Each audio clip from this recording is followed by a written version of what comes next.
17 বছর দেশ একটি কারাগারে আবদ্ধ ছিল।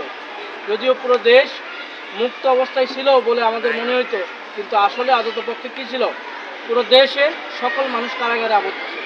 বিএনপির ভারপ্রাপ্ত চেয়ারম্যান তারেক রহমানের নির্দেশে আমরা একটি শিক্ষা বান্ধব এবং সাধারণ শিক্ষার্থীদের চাহিদা মোতাবেক ক্যাম্পাস নির্মাণ করার লক্ষ্যে আমরা কাজ করছি। তো আপনাদের সাথে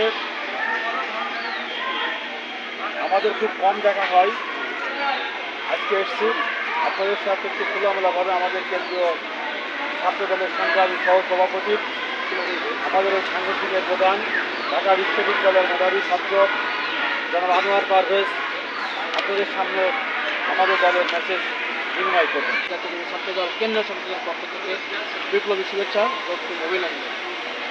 আমরা দেশনায়ক জনাব তারেক রহমানের পক্ষ থেকে তিনি রাষ্ট্র সংস্কারের জন্য, রাষ্ট্র মেরামতের জন্য 31 দফা ঘোষণা করেছেন।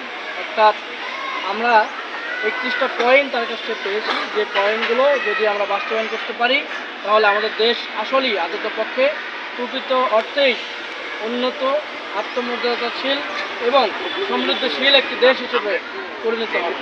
সেক্ষেত্রে সবার আগে আমাদের যে বিষয়টা প্রয়োজন সেটা হচ্ছে ছাত্রদের সংস্পর্শে আসা, তাদের ভূমিকা। আপনাদেরকে সবার আগে তার প্রয়োজন। দেশগত আপনারা জানেন বিগত 17 বছর দেশ একটি কারাগারে আবদ্ধ ছিল। যদিও পুরো দেশ মুক্ত অবস্থায় ছিল বলে আমাদের মনে হইতো, কিন্তু আসলে আদতপক্ষে কী ছিল, পুরো দেশের সকল মানুষ কারাগারে আবদ্ধ ছিল। সেই জায়গা থেকে, সেই পরিস্থিতি থেকে উত্তরণ করে জুলাই বিপ্লবের মাধ্যমে বাংলাদেশ একটি নতুন স্বাধীনতার স্বাদ পেল। এই স্বাধীনতার পরে বাংলাদেশের রাষ্ট্র কোষাগার থেকে শুরু করে সকল জায়গা অর্থশূন্য হয়ে গেছে। সোনিয়া হাসিনা আমাদের দেশের হাজার হাজার শিক্ষার্থী ভাইদেরকে হত্যা করেছে, তাদের মায়ের বুক খালি করেছে।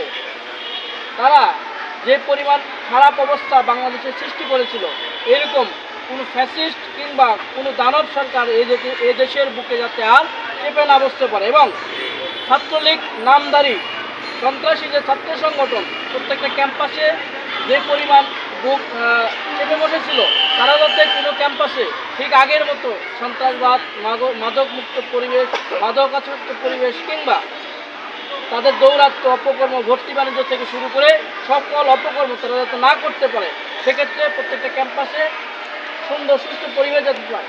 এবং শিক্ষকবৃন্দ তাদেরকে ছাত্রলীগ আগের সময় আমরা দেখেছি তাদেরকে বিভিন্নভাবে হেনস্থা করতো, নাজেহাল করতো, কিংবা তারা তাদের কাজকর্মগুলো স্বাধীনভাবে করতে পারে না।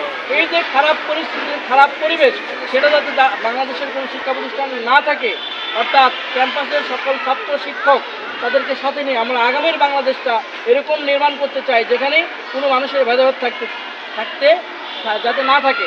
আর একটা বিষয় সেটা হচ্ছে যে আগের সময় আমরা দেখেছি কি, যে সরকারি দলে যারা যায় তারা শুধু দেশের সকল কিছু ভোগ করে, বিরোধী দলে যারা থাকে তারা কিছুই পায় না, কিংবা তাদের ন্যূনতম বেঁচে থাকার অধিকার পর্যন্ত দিত না কিংবা দেওয়া হতো না।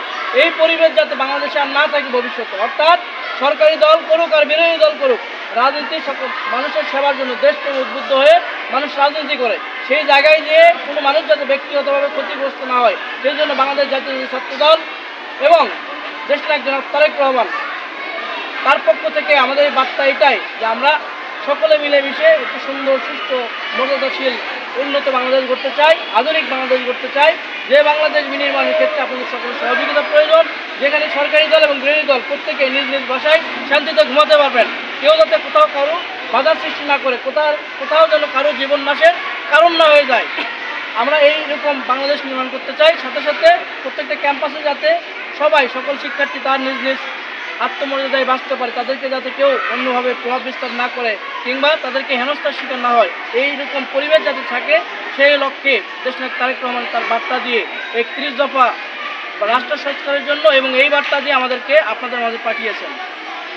31 দফা কি, বাংলাদেশের সামাজিক, রাজনৈতিক, অর্থনৈতিক এবং প্রশাসনিক সংস্কার, যেটা খুব অবিসম্ভাবী, যেটা খুব প্রয়োজনীয়, যেটা না হলে আমাদের দেশ আসলে অন্ধকারে নিমজ্জিত হবে।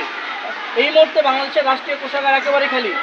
থেকে শুরু করে বাংলাদেশের প্রশাসনিক যে ঘুম ধরেছিল, যেমন ধরেন পুলিশ, বিডিআর, র্যাব এবং অন্যান্য আইন শৃঙ্খলা বাহিনী, যারা বাংলাদেশের সাধারণ মানুষের করের টাকায় বেতনমুক্ত ছিল, কিন্তু এই টাকায়, করের টাকায় তারা বেতনমুক্ত হওয়ার পরে বাংলাদেশের মানুষকে কী করতো, তারা কিন্তু কর্মচারী মনে করতো, মানুষকে ভাবতো কর্মচারী, তারা ছিল প্রভু।